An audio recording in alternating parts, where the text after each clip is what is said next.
Brought to you by Biz Analyst by खाता book. ना computer ना फाइल, अब टैली डेटा ऑन मोबाइल बिज एनालिस्ट के साथ। नमस्कार, सौरभ द्विवेदी नाम है हमारा और आप देखना शुरू कर चुके हैं लल्लन टॉप शो। धर्म और राजनीति ये दो चीजें करीब आती हैं तो क्या होता है। इस देश ने 1947 में बहुत अच्छी तरह देखा, देश का बंटवारा हुआ। तब से लेकर अब तक असंख्य दंगे हुए और कारण फिर वही, राजनीतिक मकसद से धार्मिक पहचान को निशाना बनाया गया। कभी जालीदार टोपी पहनने के चलते कोई निशाना बन गया तो कभी किसी को इसलिए मार दिया गया क्योंकि उसके घर पर भगवा झंडा था। इन दिनों हम आज़ादी का अमृत महोत्सव मना रहे हैं। अंग्रेजों से आज़ाद हुए 75 साल होने जा रहे हैं, लेकिन हम धार्मिक पहचान को लेकर होने वाली राजनीति की कैद से बाहर नहीं आ पाए। तभी तो कोई भाजपा का प्रचार करता है तो मारा जाता है, दुकानदार धर्मस्थलों के पास से भगा दिए जाते हैं ये कहते हुए कि तुम्हारा धर्म हिंदू नहीं है।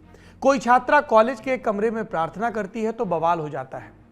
आज दिन की बड़ी खबर में हम इन सारे मामलों पर बात करेंगे। साथ में होंगी सड़क से लेकर संसद तक की सुर्खियां। लेकिन सबसे पहले दिन का वीडियो।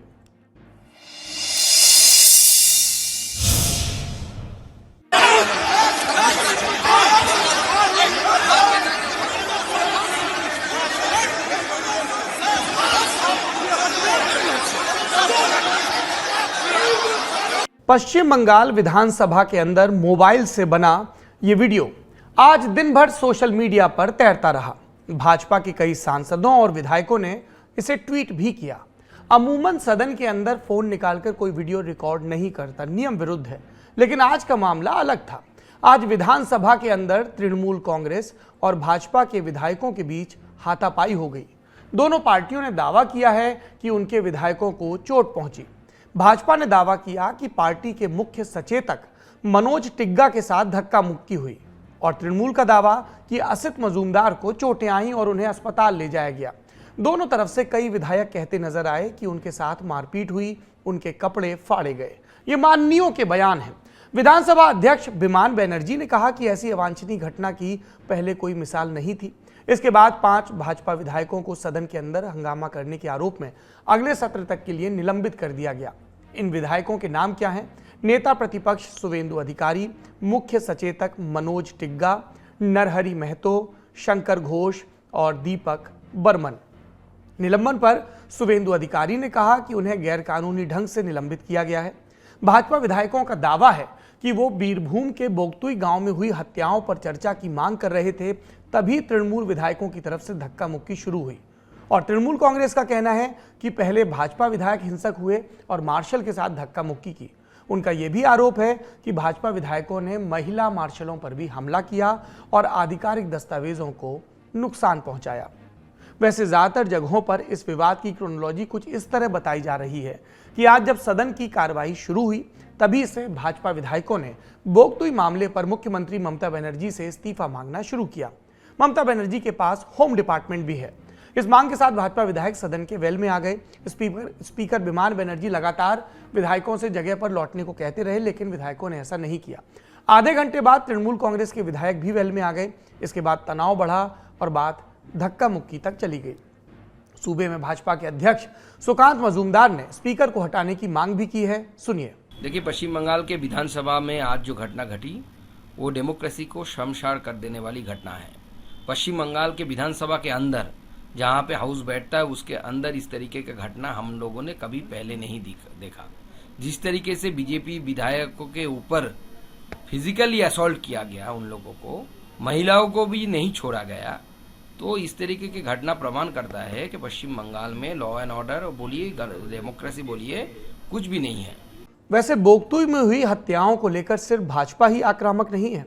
कोलकाता में पश्चिम बंगाल के अकादमिक जगत से, कला जगत से जुड़े लोग भी लगातार ममता बनर्जी सरकार के खिलाफ रैलियां निकाल रहे हैं। इनमें छात्रों के साथ बंगाल के कई नामी फिल्मकार, पेंटर और शिक्षाविद भी शामिल हो रहे हैं। अब देखना यह है कि ममता बनर्जी सरकार के कानों पर इन सब प्रदर्शनों के बाद जू रेंगती है कि नहीं। यह था दिन का वीडियो। अब चलते हैं दिन की सुर्खियों की तरफ। आज गोवा में प्रमोद सावंत ने सीएम पद की शपथ ली। इस कार्यक्रम के लिए दिल्ली से प्रधानमंत्री नरेंद्र मोदी, भाजपा अध्यक्ष जेपी नड्डा और दूसरे वरिष्ठ मंत्री भी पहुंचे। लखनऊ की तरह ही पणजी का शपथ ग्रहण भी एक स्टेडियम में हुआ और इसके लिए भाजपा शासित राज्यों के मुख्यमंत्रियों और बड़े नेताओं को निमंत्रण मिला। सावंत के साथ उनके 8 मंत्रियों को भी शपथ दिलाई गई।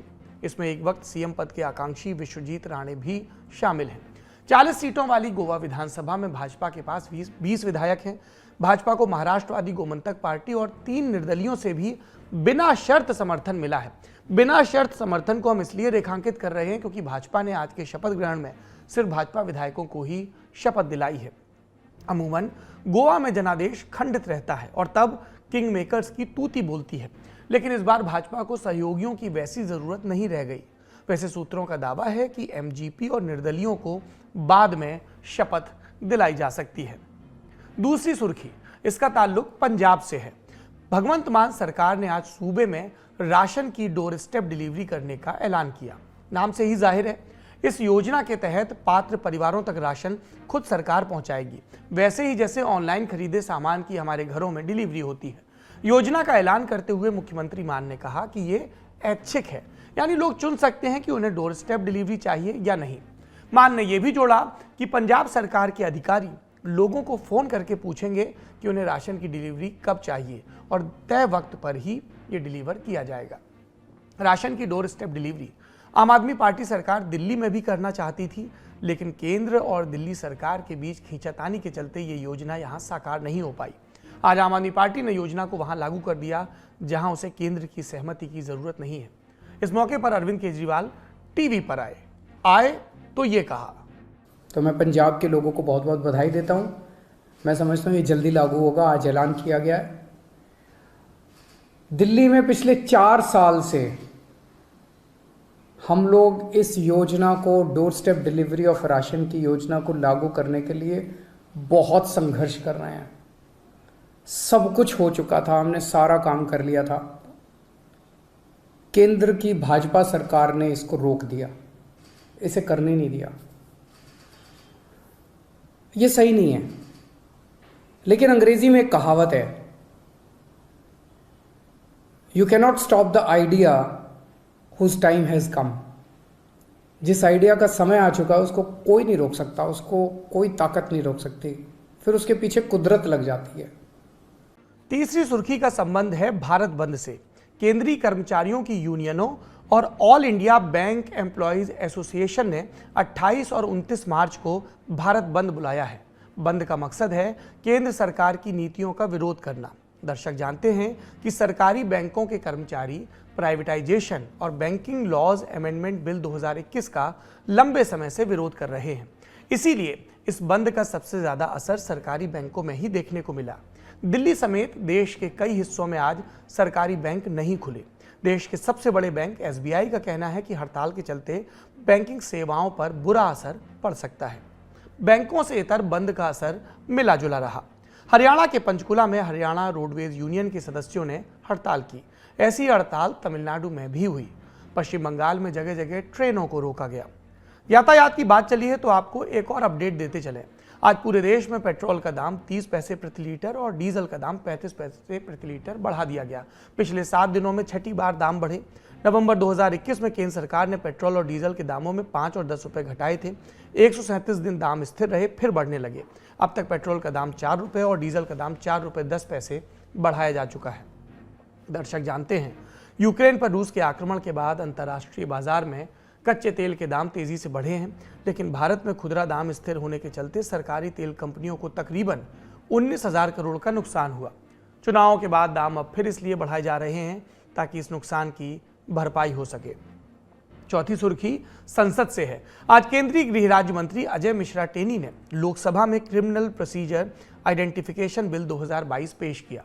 अगर ये बिल कानून बन जाता है तो पुलिस और जेल अधिकारी गिरफ्तार हुए या दोषी साबित हुए अपराधियों की शारीरिक जानकारी दर्ज कर पाएंगे। इसके लिए फिजिकल और बायोलॉजिकल सैंपल लिए जा सकेंगे। यूएपीए जैसे कानूनों के तहत गिरफ्तार हुए लोगों की जानकारी भी इसी तरह इकट्ठा की जा सकेगी। ये जानकारी नेशनल क्राइम रिकॉर्ड्स ब्यूरो यानी एनसीआरबी के डेटाबेस में 75 साल तक रहेगी। फिलहाल भारत में आइडेंटिफिकेशन ऑफ प्रिजनर्स एक्ट 1920 लागू है। इसके तहत चुनिंदा श्रेणी के दोषियों और गिरफ्तार लोगों की उंगलियों के निशान, तलवों के निशान और तस्वीर ली जा सकती है, बशर्ते इस बाबत मजिस्ट्रेट का आदेश हो। कांग्रेस सांसद अधीर रंजन चौधरी और मनीष तिवारी ने बिल का विरोध किया। इसके जवाब में टेनी ने कहा कि इस बिल के लागू होने के बाद जांच एजेंसियों को काम में मदद मिलेगी और दोषियों को सजा दिलाने में आसानी होगी। विपक्ष ने इसके अलावा राज्यसभा में भारत बंद और ईंधन की बढ़ती कीमतों का मुद्दा उठाना चाहा, लेकिन आसन ने नोटिस स्वीकार नहीं किए। आखिरी सुर्खी इस वीडियो से संबंधित है, देख लीजिए फिर आगे बढ़ते हैं।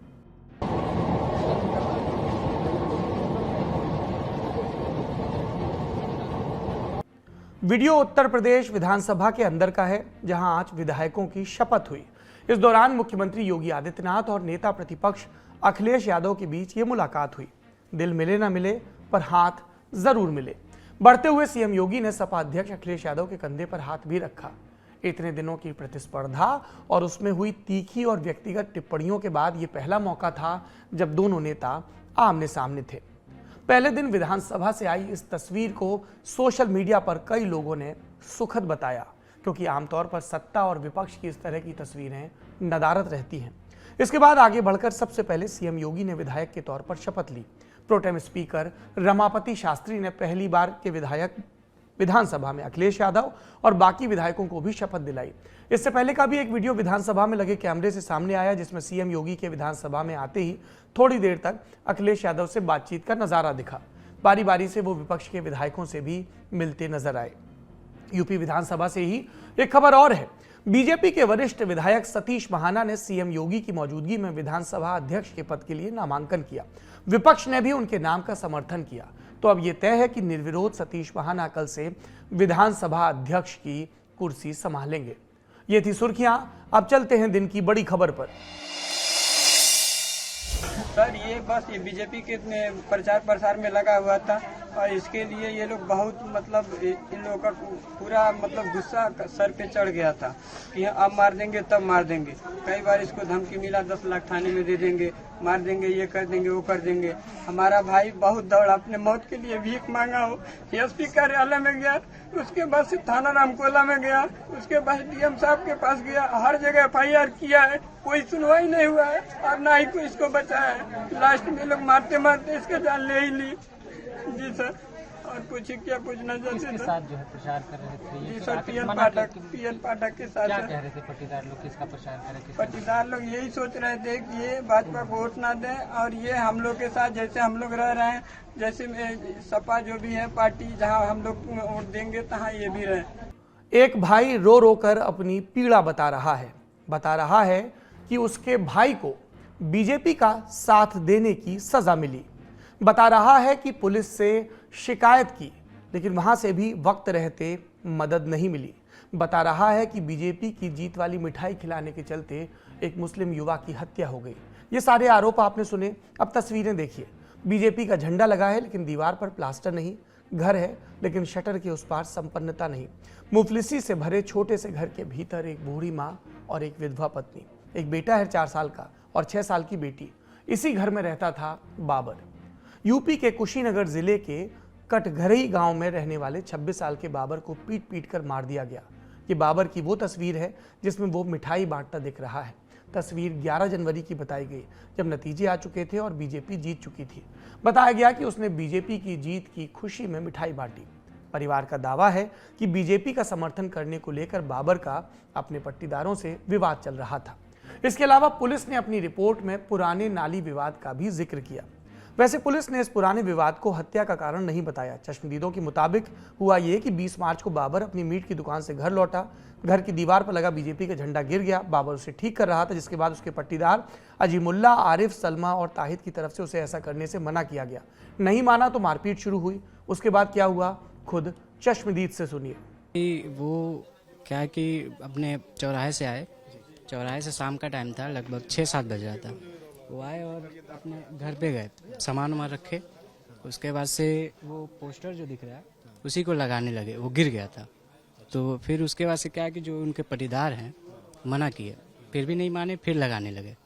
उसके बाद से वो लोग बोले और बोलने के बाद से अचानक से उनको मारना पीटना और दौड़ाना शुरू कर दिए। वो यहाँ से भाग के घर के अंदर गए। घर के अंदर जाने के बाद से वहाँ पे भी ये पीछे से गए सब लोग, और उसके बाद से वहाँ से भागने के बाद से फिर वो छत पे गए। तो छत पे जाने के बाद से इधर छत से उधर छत से चारों तरफ से ईंटें पत्थर चला के मारने लगे। ईंटें पत्थर भी चल रहे थे? वो सब ईंटा पत्थर ये इधर भी सब टूटा उटा है, ये सब तोड़ उड़ दिए, मारे उसको बहुत ज़्यादा। उसके बाद से कुछ वो टांगी से, कोई लाठी से, कोई कुछ से बहुत मतलब बहुत बुरी तरह से मारे, यहाँ तक कि 22-23 हड्डी भी टूट गई थी उसकी। कहाँ छोटे हैं? अब ये तो हमने सर में लगा था, साइड पे लगा था, हाथ और सब टूट। चश्मदीद के मुताबिक बाबर को मारपीट के बाद छत से नीचे ढकेल दिया गया। गंभीर रूप से घायल बाबर को पहले जिला अस्पताल में भर्ती कराया गया, फिर गोरखपुर और फिर लखनऊ रेफर किया गया, जहां इलाज के दौरान 25 मार्च को उसकी मौत हो गई, जिसके बाद परिजनों ने लाश रखकर विरोध किया। मौके पर बीजेपी के स्थानीय विधायक पीके पाठक पहुंचे, अंतिम संस्कार के लिए राजी किया, खुद कंधा देकर जनाजा ले गए, दफनाया गया। लेकिन उससे पहले परिजनों ने आरोपियों के साथ साथ पुलिस पर भी गंभीर आरोप लगाए। सुनिए। थी बीजेपी सरकार जीत गई ना, बीजेपी तो का कहने मिठाई भी लेने बटने पड़ाका उड़ाका छोड़ने, तो जब चल गए दुकान पर से न ती लोग लगल ही जाके झुक मिल गई थी करे, काहे तू मिठाई बटल, काहे पड़ाका छोड़ लो, मुसलमानों के काहे बैनर लगाओ, तो काहे हम कुछ ही करे, हम जब बीजेपी खेल में तो बीजेपी क्या तो लगने लोग इथी करे, कालर पकड़ के मन हाथ पाई वही लोग जब पटक पर जब घींच के ले लोग जब पटक के ईटा उटा से लोग मारे, बुरी तरह के भर पूरा मेहरा रुती लेडीज रही, अजमुल्ला आरिफ और मेहरा जलेखा सलमा और नमी सुन, तो ही इतना लोग मार ले दादे। और जब छोड़ा के भाग के इसी गए तो दोनों से छत से कूद के आए लोग अपने बुरी तरह से मार के उठा। ये घटना पूरी आपके सामने हुई? हाँ, मेरे सामने, हम आके देख मैंने हमने के घर में से निकले अपन लड़का पकड़ लेके चल दे। बाबर जान बचाकर छत पर भागा, फिर वहाँ से भी फेंक दिया? जब पटक मारना कुल पूरा छत से ही फेंक दिया? छत से उठा के जब मार देना कुल, जब बेहोश हो गए तो उठा के फेंक देना कुल। जा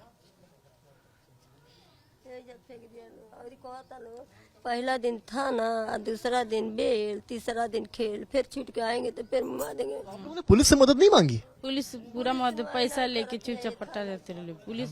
धमकियां तो उसको 10 तारीख से मिल रही? पुलिस सुनवाई नहीं करती है, प्रधान खाली सिर्फ प्रधान के चलते हैं, साजिद रच के मारल है प्रधान। आरोप है कि पुलिस को पहले ही तहरीर देकर गुहार लगाई गई थी, विवाद पहले से था, धमकियां पहले से मिल रही थी, लेकिन वक्त रहते पुलिस ने कुछ नहीं किया। उसके बाद जो हुआ वो खाना पूर्ति के सिवाय कुछ नहीं। रामकोला थाने के प्रभारी दुर्गेश कुमार सिंह को लाइन हाजिर कर दिया गया है। मामले में 4 लोगों अजीमुल्ला, आरिफ, सलमा और ताहिद पर नामजद एफआईआर हुई। आरिफ और ताहिद को गिरफ्तार कर लिया गया है, लेकिन 2 अब भी फरार हैं। एफआईआर में गिरफ्तारी भी सीएमओ की तरफ से आए ट्वीट के बाद हुई, जिसमें सीएम योगी ने बाबर की मौत पर दुख जताया और आरोपियों को न छोड़ने की बात कही। सुनिए इलाके के सीओ ने क्या कहा। दिनांक 21/3/2022 को थाना रामकोला के अंतर्गत अभियोग संख्या 63/22 में एक अभियोग पंजीकृत किया गया था, जिसमें पीड़ित बाबर अली को गंभीर चोटें आई थी, जिसको लखनऊ रेफर किया गया था। दौरान इलाज उस व्यक्ति की मृत्यु 25/3/2022 को हो गई, जिस संदर्भ में अभियुक्तगण आरिफ व ताहिद को गिरफ्तार कर जेल भेजा जा चुका है। अन्य अभियुक्तगणों की गिरफ्तारी के पूरे प्रयास किए जा रहे हैं। दोनों ही वादी और प्रतिवादी, दोनों ही पक्ष जो है एक ही समय। पुलिस की दलीलें एक तरफ, लेकिन पहला सवाल कानून व्यवस्था पर ही है। आखिर जब कोई बार बार शिकायत कर रहा था तो उसकी सुनी क्यों नहीं गई? दूसरा ये कि क्या किसी पार्टी का समर्थन या विरोध करना गुनाह है? एक धारणा है कि ज्यादातर मुस्लिम बीजेपी के विरोध में वोट करते हैं, लेकिन मुस्लिम होकर बीजेपी का समर्थन करना कोई अजूबा नहीं। शहनवाज हुसैन, मुख्तार अब्बास नकवी, दानिश आजाद जैसे नेताओं की फहरिस्त छोटी है, लेकिन नदारद नहीं। बाबर नेता नहीं, एक समर्पित कार्यकर्ता तो जरूर था। स्थानीय बताते हैं कि वो साइकिल से बीजेपी का झंडा लगाकर प्रचार करता, लोगों से बीजेपी को वोट देने की अपील करता, लेकिन इस वजह से किसी की हत्या कर देना असहिष्णुता भी है और गैरकानूनी भी। बाबर वाले मामले ने इतनी तूल उसकी धार्मिक पहचान के चलते पकड़ी और इसीलिए अब इस मामले पर राजनीति भी खींचती जा रही है। ऐसी ही धार्मिक पहचान को लेकर राजनीति के 2 और मामले हैं। पहला एमपी के सागर का। यहाँ हरिसिंह गौर यूनिवर्सिटी से 25 मार्च के रोज एक वीडियो वायरल हुआ, जिसमें ग्रेजुएशन के 3रे साल में पढ़ रही एक छात्रा कक्षा के अंदर नमाज पढ़ रही थी, हिजाब भी पहना हुआ था। इतनी सी बात पर विश्वविद्यालय प्रशासन के पास शिकायतों का अंबार लगा। जांच के लिए एक कमेटी बना दी गई। इसके बाद बजरंग दल के कार्यकर्ता 26 मार्च को यूनिवर्सिटी पहुंचे और हनुमान मंदिर में चालीसा का पाठ करवाया। ये लोग चाहते हैं कि छात्रा पर कार्रवाई हो, अन्यथा कक्षा के अंदर चालीसा का पाठ होगा। वैसे दर्शकों की जानकारी के लिए हम बता दें, छात्रा जिस विभाग में पढ़ती है वहां कोई ड्रेस कोड नहीं है। इसी के साथ कर्नाटक का हिजाब विवाद एमपी में, मध्य प्रदेश में एंट्री ले चुका है। लेकिन ऐसा नहीं है कि कर्नाटक में हाईकोर्ट के फैसले के बाद सब कुछ ठीक हो गया। अदालत ने फैसला दिया था कि कक्षा में हिजाब पहनने पर रोक लगाई जा सकती है, क्योंकि ये मामला गणवेश यानी यूनिफॉर्म का है। इसके बाद उम्मीद की जा रही थी कि दोनों धर्मों के बीच तनाव कम होगा, क्योंकि अदालत का फैसला दोनों पक्षों पर बाध्यकारी है। लेकिन हिजाब का किस्सा खत्म हुआ तो एक नया विवाद खड़ा हो गया। कर्नाटक में हिंदुत्ववादी संगठनों ने मांग रखी कि मंदिरों में होने वाले मेलों और जुलूसों के वक्त मुस्लिम दुकानदारों को दूर रखा जाए। उडुपी और शिवमोगा में वीएचपी, बजरंग दल और श्रीराम सेना की मांग पर मंदिरों के मेले के दौरान मुस्लिम दुकानदारों पर रोक लगाई गई। इसके बाद ये मांग बाकी जिलों से भी होने लगी। कर्नाटक सरकार ने इस तरह की रोक को सही बताने के लिए 2002 में कांग्रेस सरकार द्वारा बनाए एक नियम का हवाला दिया। इस पर कन्नड़ लेखक और भाजपा एमएलसी AH विश्वनाथ ने कहा, यह मेरी समझ से बाहर है कि कर्नाटक सरकार इस मसले पर चुप क्यों है। कितने भारतीय इंग्लैंड में काम कर रहे हैं, कितने भारतीय मुस्लिम दूसरे देशों में काम कर रहे हैं। अगर वो सब हमारे खिलाफ कार्रवाई करने लगें तो बात कहां तक जाएगी। कुशीनगर, सागर और कर्नाटक से आई ये खबरें बताती हैं कि हम लाख दावे कर लें, अपनी कुंठाओं से आजाद नहीं हो पाते। इसलिए हम नाम में, कपड़े में धर्म खोजते हैं। वो धर्म अपने से अलग हुआ तो सामने वाले को तिरछी नजर से देखते हैं। ये हमारे अंदर बैठी कुंठा है जो हमें किसी पर होने वाले अत्याचार में रस देती है।